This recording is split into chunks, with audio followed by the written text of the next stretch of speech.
tahap 3 itu tujuannya sampai biar vaksinnya ini istilahnya disetujui. Pakai semacam kalau kita skripsi terus di ACC sama dosen gitu, buat disebarin ke orang banyak. Sempro lah ya. Udah. Iya, semacam itu.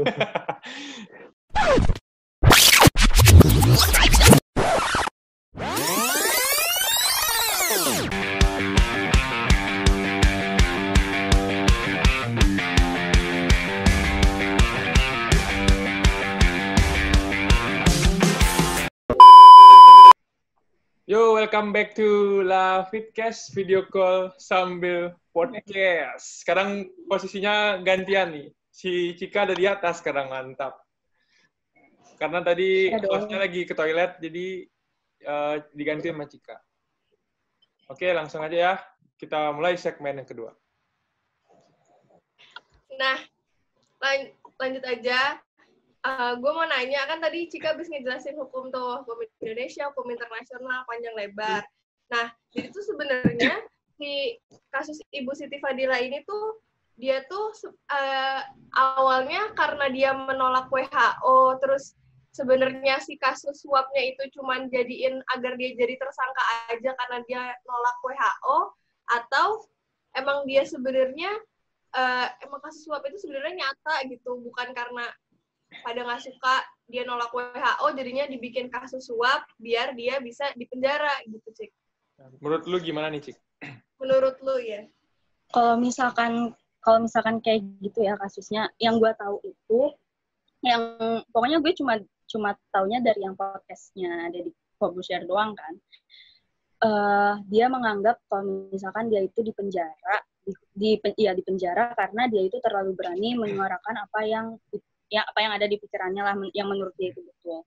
Salah satunya itu yang dia berani buat bilang kalau misalnya Bill Gates itu yang punya ternyata yang ada rencana bikin pandemi segala macam, karena udah jauh-jauh hari Bill Gates ini bilang nanti bakal ada pandemi, dan ternyata itu kejadian di kasus flu burung itu.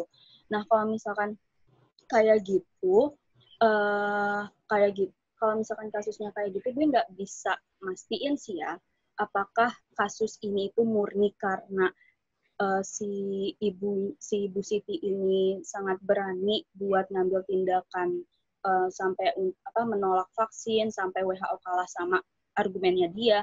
Itu gue nggak bisa bilang, karena segala tindakan salah atau benarnya itu sebetulnya tuh kita cuma bisa percaya sama hakim kalau misalkan dari hukum ya.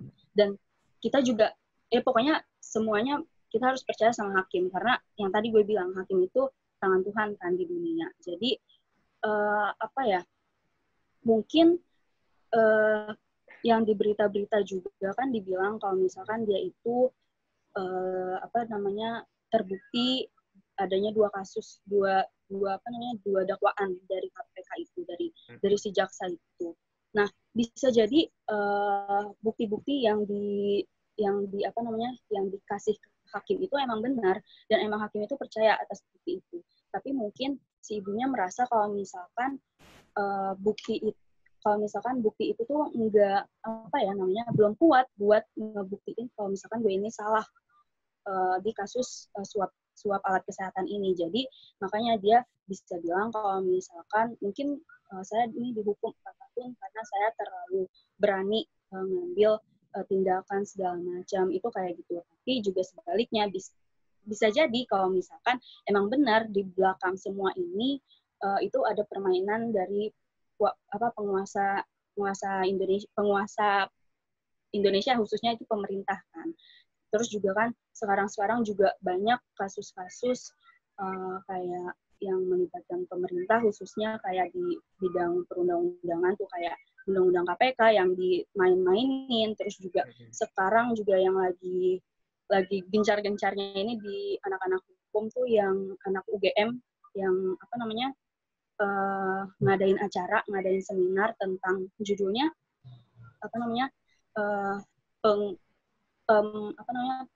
pemecatan presiden di tengah pandemi, ditinjau dari ketatanegaraan. Sebetulnya dari judulnya itu tuh emang sangat-sangat HTN banget, sangat-sangat pasti itu meninjau tentang ketatanegaraan. Bisa aja nanti seminarnya itu ngomong tentang bisa gak sih di tengah pandemi ini presiden itu dimakzulkan atau di impeachment atau dipecat gitu. Ya, tentunya itu udah keluar konteks ya, Cik. Iya, tapi ini ngobrolin kalau misalnya di kasus ini itu pemerintah ada turun tangan karena pemerintah nggak suka. Nah, contohnya kayak sekarang ini yang udah mulai keluar gitu. Contoh kasus yang lebih realnya. Gitu aja sih kalau untuk hal ini. Iya, terutama buat sebenarnya banyak kan yang kasus-kasus bukan cuma kesehatan doang itu dikait-kaitin sama politik. Itu sebenarnya kalau dari segi rasional nggak rasional kan udah jelas masuknya yang ke irasional atau nggak masuk ke ke ranahnya. Tapi di dalam praktiknya kan masih banyak aja tuh yang kayak gitu. Sebenarnya menurut lu sistem hukumnya yang lemah apa orang-orangnya yang kurang taat sama hukumnya? Ini sebenarnya pertanyaannya simpel sih, tapi gue pengen tahu aja kalau dari sudut pandang lu. Karena kan siapa tahu nih 10 tahun lagi lu yang bikin aturannya kan. Nah, jadi gue tanya aja dulu nih. Lu kira nggak capek bikin undang-undang? Nah, artinya aja udah capek ya. Nah, kalau misalkan ngomongin yang tadi lu tanya itu hukumnya yang salah atau orang yang salah sih. Misalnya nih kita ya berkacalah sama kasus COVID gitu kan. Sebetulnya ini kan tentang kesehatan juga kan, jadi mungkin bisa disamain. Indonesia itu kan punya undang-undang karantina kesehatan, ya kan. Nah tapi sayangnya itu yang gue sayangin sih sama sama teman-teman gue, kenapa kita nggak pakai kebijakan karantina kesehatan, kenapa harus pakai PSBB itu. Soalnya banyak mungkin bisa baca di berita-berita kekurangan ketika negara itu pakai PSBB. Contohnya kayak sekarang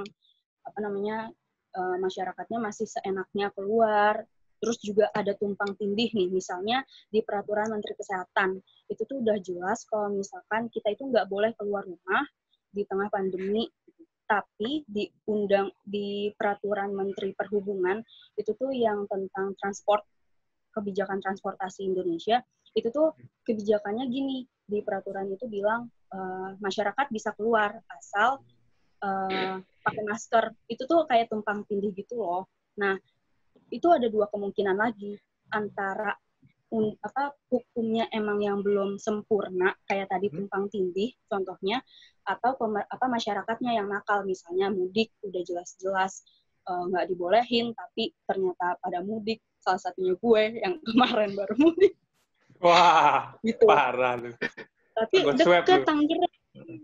deket Tangerang kan. Yaudah, ya gitu. Tapi terlanjur ya, maafin aja ya. Oke. Tapi ada kekurangannya juga di hukum tentang mudik. Mungkin lu pernah baca berita tentang dilarang mudik, tapi ada pemerintah yang dilarang mudik tapi ngebolehin pulang kampung. Istilahnya tuh frasa itu tuh sebetulnya artinya sama tapi dibikin jadi seakan-akan tuh beda. Nah itu yang gue nggak tahu sih, kayak yang bikin peraturan itu kayak badan legislatifnya itu gimana. Soalnya sekarang tuh gini, sering banget khususnya dosen-dosen gue ya di ketatanegaraan itu tuh bilang banyak banget peraturan yang dibentuk tapi tuh enggak dengan landasan yang jelas. Kayak misalnya kan bikin undang-undang harus ada naskah akademik, tapi di naskah akademiknya itu tuh enggak benar-benar ya, enggak dijelasin dengan sempurna kenapa harus ada undang-undang A, kenapa harus ada undang-undang B. Jadi tuh ada, ya mungkin lo tahu yang undang-undang permusikan yang pakai blogspot itu segala macam, contohnya kayak gitu. Nah, tapi juga masyarakat Indonesianya juga yang seharusnya kalau misalnya udah tahu Indonesia lembaga legislasinya masih kurang, seharusnya didukung sama unsur masyarakatnya gitu. Ya, jadi intinya sih saling melengkapi ya, saling mendukung. Benar banget itu Mbak Anissa Nur Fadila. Asik. Tapi lu nggak ada hubungan kan sama Bu ini Siti Fadila? Enggak ada. Oke. Sama Bu Siti Fadila sejarah ada. Iya ada. Wah, itu mah hubungan. Jadi ini komplit ya, mereka yang di blok kiri ini sama-sama 91, yang di blok kanan ini gue sama-sama Semansa sama si Yogi. Jadi imbang ya, imbang. Mansa. Jadi oke ya, kita ke Yogi lagi. Nah, jadi kembali lagi ke kasusnya ini. Sebenarnya gue mau nanya, apa sih hubungan yang bisa kita lihat dari sistem kesehatan yang ada di WHO dengan sistem kesehatan yang ada di Indonesia, dilihat dari kasus ini? Sebenarnya ya, kalau hubungan antar Indonesia sama WHO tadi udah yang dijelasin, kalau yang namanya Badan Dunia itu kan fungsinya bukan buat mengikat yang harus kayak saklek banget, itu enggak, tapi dia fungsinya sebagai jembatan. Nah, fungsinya itu sama di sini kan, namanya WHO, dia Organisasi Kesehatan Dunia. Nah, jadi fungsinya WHO pas waktu ada wabah atau ada pandemi kayak gini itu ya dia sebagai pusat data, sebagai pengumpul informasi buat yang menerbitkan anjuran-anjuran kesehatan gitu. Nah, yang dimana itu ntar nanti semua yang yang dianjurkan oleh WHO ini akan disebarkan ke tiap-tiap negara di dunia. Nah, cuma balik lagi kayak yang dibilang tadi, benar.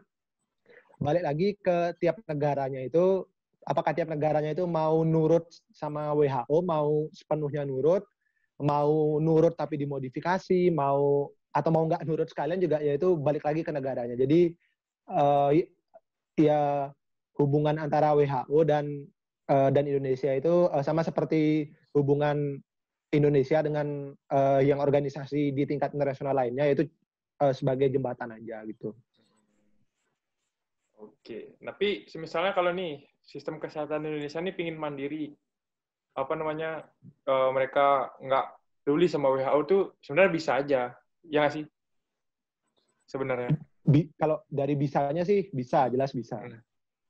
Nah, melihat situasi yang kayak gini nih, kayak istilahnya kalau kita lihat ya, kita perhatiin dari kasus flu burung sampai sekarang tuh sama yang sampai COVID nih, kalau yang dari sisi yang kulihat sih kayak hampir sama gitu ya. Cuman bedanya waktu saat flu burung itu penyakitnya tuh udah duluan ke Bantah, dan yang terjadi saat ini tuh penyakit yang udah dimodifikasi. Jadi seolah-olah kayak yang bikin penyakit di tahun 2010 itu kayak belum kapok dan dia pengen mau modifikasi. Jadi gue pengen nanya sedikit aja, lu jelasin, Gi. Sebenarnya itu masuk akal atau enggak? Karena gue kemarin kan pas searching yang kasusnya Siti Fadila nih, munculnya tuh yang gitu juga. Oke, jadi kalau perbedaan mendasar ini antara flu burung waktu itu sama COVID sekarang, itu ada beberapa perbedaan mendasar. Yang pertama itu dari cara penularannya. Karena seperti yang kita tahu, kalau flu burung atau flu unggas itu, flu burung ini adalah sebuah penyakit zoonosis, atau gini artinya adalah sebuah penyakit yang awal mulanya di binatang, terus dia ke manusia. Nah, sementara pas waktu terjadinya wabah flu burung itu, dia yang gini awalnya cuma menular antar sesama unggas kan. Jadi waktu pertama kali kasusnya flu burung itu yang tertular dan mati itu gini antar unggas. Dan yang terutama hidup di kayak peternakan yang besar yang isinya itu satu kandang itu bisa ratusan sampai ribuan unggas gitu. Nah, itu pada suatu hari ditemukan kok tiba-tiba ini para hewannya ini pada mati semua, dan bukan posisi ya, kayak pas waktu dicek kok tanda-tandanya pas dia mati itu agak mirip satu sama yang lainnya. Nah, terus dari situlah gini muncul bahwa ini disebabkan oleh virus yang namanya virus influenza A atau H5N1. Kalau yang flu burung yang jadi wabah itu namanya H5N1 ya. Nah, tapi kalau perbedaannya sama COVID, virus flu burung ini sampai saat ini belum ada, bukannya tidak ada, tapi belum ada bukti yang mencukupi bahwa virus flu burung ini bisa menular dari manusia ke manusia. Nah, itu beda sama COVID. Kalau COVID, ini memang ini menurut penelitian pertama kali dia juga penyakit zoonosis yang berasal dari kelelawar pas waktu kelelawarnya diolah secara tidak sempurna, dimakan. Nah, itu menular dari binatang ke manusia, tapi secara cepat dia virusnya berevolusi, berkembang, jadi dia bisa menular dari manusia ke manusia. Nah, itu perbedaan yang mendasar. Makanya kenapa kalau pas waktu flu burung itu, cara kita mencegahnya selain dengan vaksin, ada juga cara yang namanya depopulasi unggas, yaitu yang unggas dalam radius 1 kilometer dari unggas yang terkena flu burung itu dimusnahkan semua. Dia bisa dibakar, bisa dikubur gitu-gitu. Nah, sementara kalau COVID ini kan manusia ke manusia. Gini masa kita depopulasi manusia kan, gini nggak mungkin kayak gitu. Mungkin manusia-manusia yang bandel tuh boleh lah dipopulasi ya. Belanja, keluar, beli baju.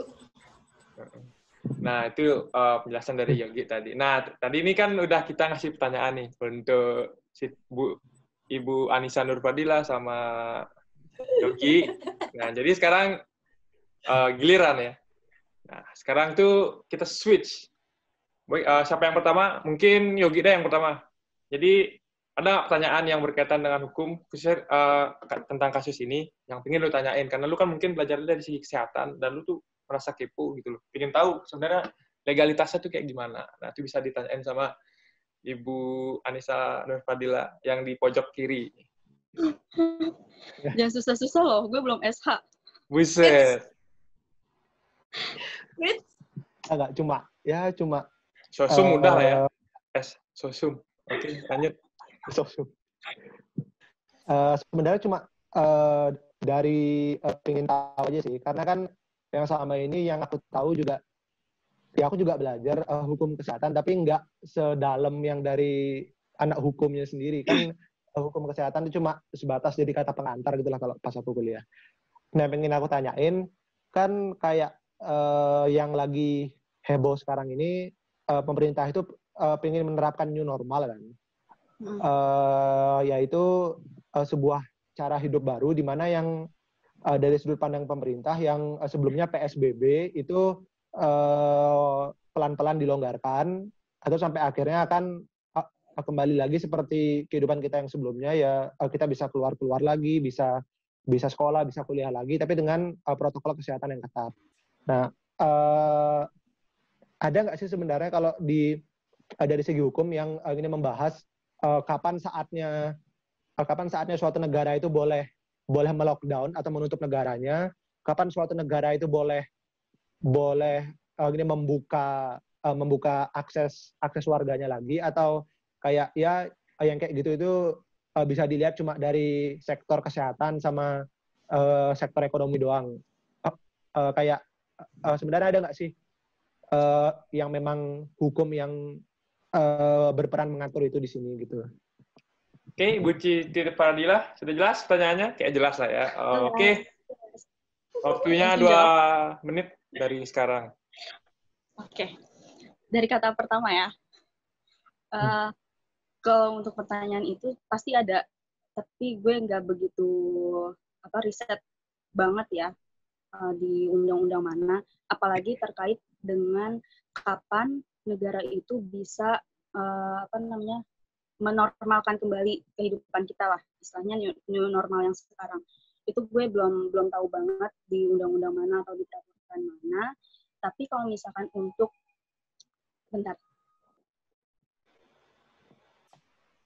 tapi kalau misalkan untuk kapan negara itu bisa nge-lockdown wilayahnya, itu tuh sebetulnya ada di Undang-Undang Karantina Kesehatan. Ini Undang-Undang Karantina Kesehatan ini dibuat di masa pemerintahannya Pak Jokowi.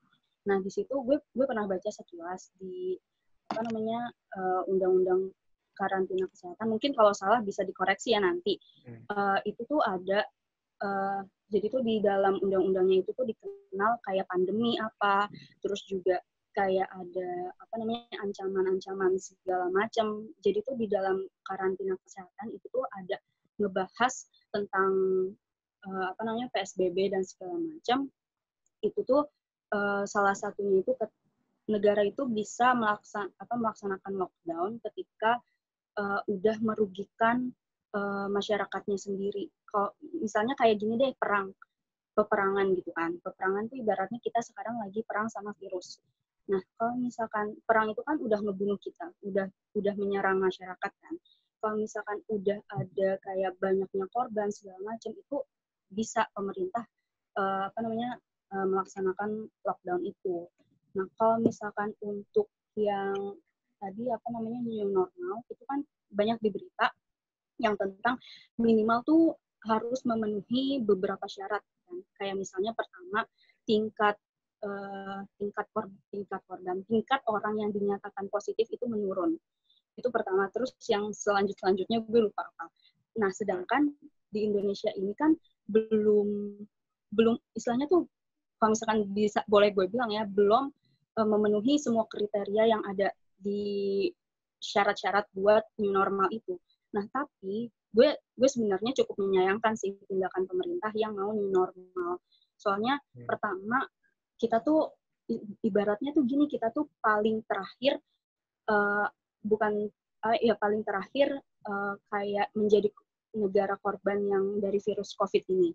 Sedangkan negara-negara lain kayak Italia, Korea Selatan segala macam itu malah udah pemulihan, tapi Indonesia baru ngerasain kan. Ibaratnya tuh kita baru ada di tahap awal. Kalau menurut gue ya, mungkin Yogi nanti bisa koreksi kalau gue salah. Ada di tahap awal menurut gue sekarang. Nah, di tahap akhirnya ini itu tuh menurut gue masih lama kalau Indonesia, karena tuh sekarang aja beberapa hari yang lalu aja tuh positif orang yang dinyatakan positif COVID itu udah 900, itu kan tingkatan yang paling tinggi kan. Masa tiba-tiba beberapa hari kemudian, beberapa minggu kemudian mau new normal?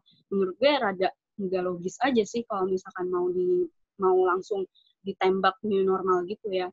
Terus juga gue baca berita tuh tentang yang pokoknya pemerintah mau akhir Mei ini COVID selesai.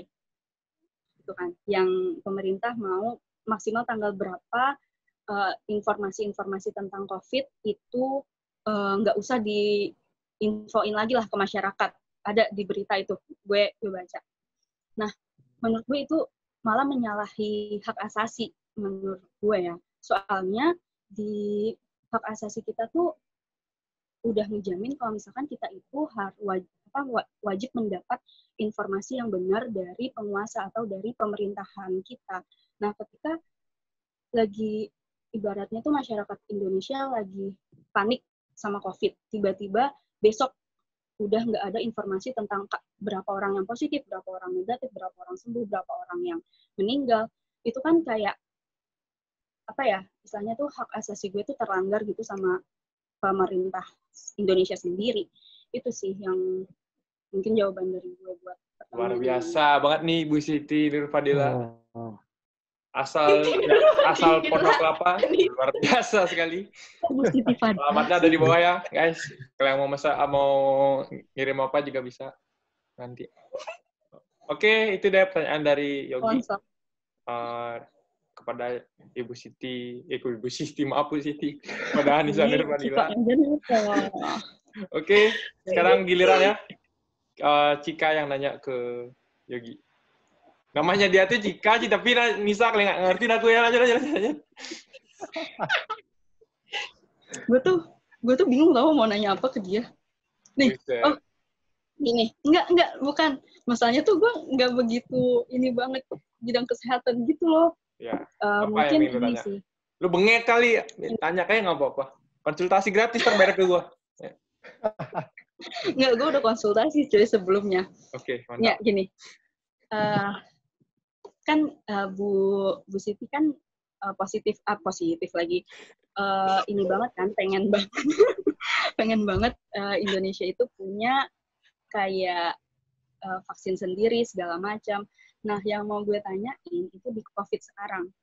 Di COVID sekarang itu kan, kalau gue waktu itu pernah nanya ke temen gue yang anak kedokteran juga. Kalau misalkan sekarang belum ada vaksin, itu penyembuhan orang yang dinyatakan positif itu gimana? Dia bilang dia pakai vitamin gitu. Ya benar gak ya jawaban dia? Kayak misalnya gini, gue flu, berarti gue dikasih obat flu.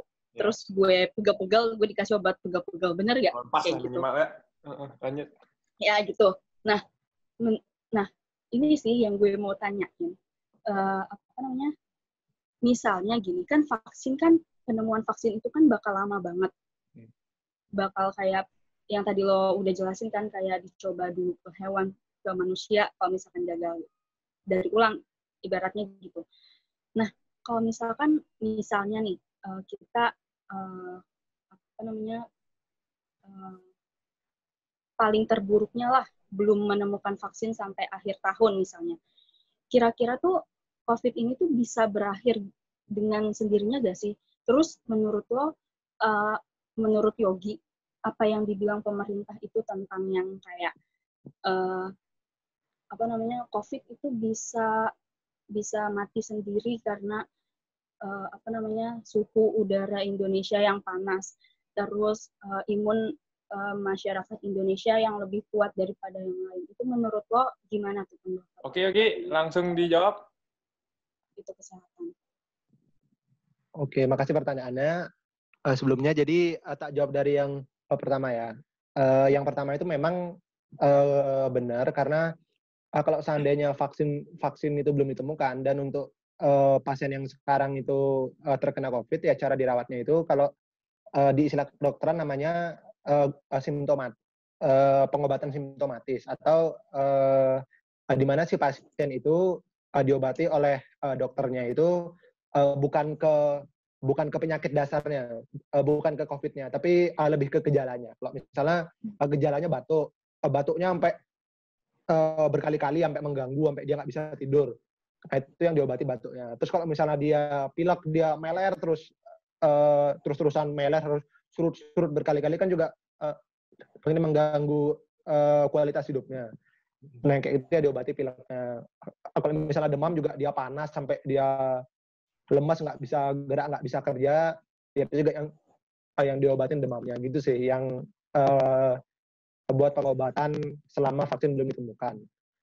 Nah, terus yang selanjutnya gini, mengenai yang dibilang pemerintah, kalau gini, apakah COVID ini bisa hilang dengan sendirinya, itu gimana ya? Kalau dari yang COVID ini kan penyebabnya virus. Sementara virus itu dia yang paling hebat atau paling menonjol kemampuannya untuk ini beradaptasi atau menyesuaikan diri dengan lingkungannya.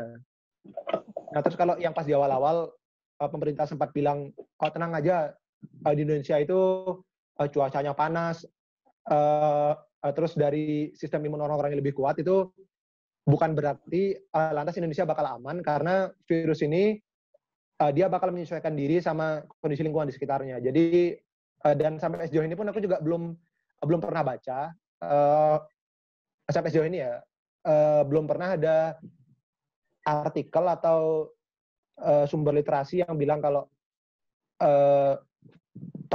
perkembangan atau penularan virus ini dipengaruhi oleh cuaca. Itu belum pernah baca sih. Jadi sejauh ini nampaknya belum pasti cuaca atau suhu udara itu berpengaruh di penularan virus ini. Aku juga ini belum pernah baca sejauh ini gitu. Terus kalau apakah sudah, tapi sebenarnya dengan kalau menurutku ya, dari segi kesehatan, dengan benar kayak yang kamu bilang tadi pas aku nanya itu, ini memang dari syarat-syarat yang disebutkan oleh WHO untuk sebuah negara yang ingin menerapkan new normal itu, dari Indonesia memang belum ada sih, karena dari fasilitas kesehatan jelas kita masih kewalahan. Kayak di Surabaya, di Sutomo, di rumah sakit UNER itu sampai mereka itu buka oprek buat ini relawan dokter yang mau bantuin mereka di sana, saking kurang tenaga medisnya gitu. Terus yang kedua juga dari benar sih, dari pertambahan jumlah positifnya sejauh ini dari kurvanya belum ada tanda-tanda bakal menurun, malah masih di seputaran angka 500, 600, 500, 600, bahkan pas beberapa hari yang lalu kayak yang kamu bilang tuh sampai 900 gitu kan. Nah, kayak gitu. Jadi kalau dari segi kesehatan memang ini menurutku belum, seharusnya tidak secepat ini pemerintah mengeluarkan kebijakan untuk melonggarkan PSBB gitu. Oke, itu dia tadi jawaban dari Yogi dari segi kesehatan. itu belum menemui tanda-tanda penurunan ya, kalau khususnya buat COVID sekarang, tapi malah tentu lebih cenderung naik. Jadi itu dia tanya jawab dari Yogi sama Cika. Mungkin Cik, kalau dari segi kedokteran belum bisa, mungkin dari segi mistis kita nggak tahu ya. Mungkin yang punya kemampuan mistis bisa komen di bawah. Nanti kita undang lah ke sini ya. Bukannya lo punya? Apa? Bukannya lo punya enggak? Masa gue wawancara diri gue sendiri, gue kan nyari orang yang lebih newbie. Ya udah, Audi lah wawancara lo. Nah, jadi itu ya pertanyaan tentang kasus Siti Nurfadila yang ada hubungannya dengan COVID saat ini. Jadi kedua teman-teman kita ini, asik teman-teman cenah. Kedua bintang tamu kita ini adalah orang-orang yang mempelajari bidang kedokteran dan hukum, dan tentunya mungkin 2 tahun, 3 tahun, 4 tahun ke depan akan menjadi expert di bidangnya masing-masing. Amin. Ya. Amin. Ada yang di bidang hukum, ada yang di bidang kedokteran, kemudian ada yang di bidang bisnis. Dan saya nggak tahu saya ngapain sebenarnya. Ya oke, kita karena bahas saya ya. Sedih ya. Cika ini adalah mahasiswi Unpad ya. Tadi udah diperkenalkan udah ya di Unpad, di hukum Unpad. Yogi itu di FK Unair ya, di Surabaya. Jadi Surabaya dan Jatinangor itu ujung sama ujung. Surabaya ujung ya Gi ya? Se-Jawa Timur. Iya. Jadi ujung sama ujung. Ini luar biasa sekali. Jadi mereka ini udah terbiasa lah mengikuti semacam kompetisi. Terutama yang di pojok kiri ini luar biasa sekali ya. It's mantap. Enggak. Oh ya, ini aku bukannya mau sesi gerobak ya, tapi gue pengen tahu ya sih tahun 2019 tuh lomba apa aja sih yang lu ikutin Cik, dan udah menang berapa kali tahun lalu ya, untuk tahun lalu. Lu nanya lomba ke gue. Masih dikit. Enggak 2019 cuma 1. Debat MPR kan? Bukan 2019, maksudnya dari awal masuk kuliah tuh lu udah berapa sih yang menang? Yang menang dikit, yang gagal banyak. Nah, ini buat teman-teman juga, kalau gagal tuh bukan berarti kalian nggak bisa. Betul. Gagalan lo kan menjadi ketua, Cik. Ketua apa? Jadi ketua pelits kan? Enggak, gue nggak mau anjir. Kalau kalian nggak bisa tuh bukan berarti kalian gagal, tapi mungkin kalian lagi lagi diuji coba. Lagi try out kali ya. Terus Yogi nih juga Yogi ini teman-teman SMA gue jadi dulu. Jadi kita tuh samping-sampingan kelasnya. Jadi dulu kalau gue pulang tuh bawa tas tuh dia masih di kelas, gue ingat banget dia kan dia di antara tengah belakang. Sih, yang lain baru masuk kelas lo udah keluar kelas kan? Enggak lah, Gi, jangan dibocorin ya, ntar subscriber gue turun. Jadi iya. Dari Yogi. Gue kira Yogi orang Jawa tahu, sumpah. Ini banyak lah ya kompetisi dari awal kuliah tuh udah ikut berapa kompetisi dan udah berapa kali menang? Jadi sebenarnya aku jujur mengakui aku tipe anak yang suka belajar, suka tantangan dengan ikut lomba, tapi karena ini pribadi aku buat ngatur waktu itu susah, kayak di ini antara akademis yang harus belajar di kuliah, terus kegiatan kayak kepanitiaan atau yang organisasi gitu-gitu. Terus yang sisa waktunya itu kan buat aku buat jalan-jalan, buat refreshing lain-lain. Nah, jadi pas waktu lomba itu kayak aku udah berusaha fokus, tapi ya ujung-ujungnya masih belum ada jalan sampai sekarang. Dan aku sudah sekarang aku udah semester 6. Dan aku di semester 8 nanti akan sudah mulai menjalani masa-masa koas. Jadi ya sudah hampir tidak ada kesempatan buat ikut lomba lagi. Tapi ya udah nggak apa-apa. Yang penting kan kalau kata orang-orang, nggak apa-apa, ujung-ujungnya juga bakal jadi dokter gitu. Ya udah gitu aja.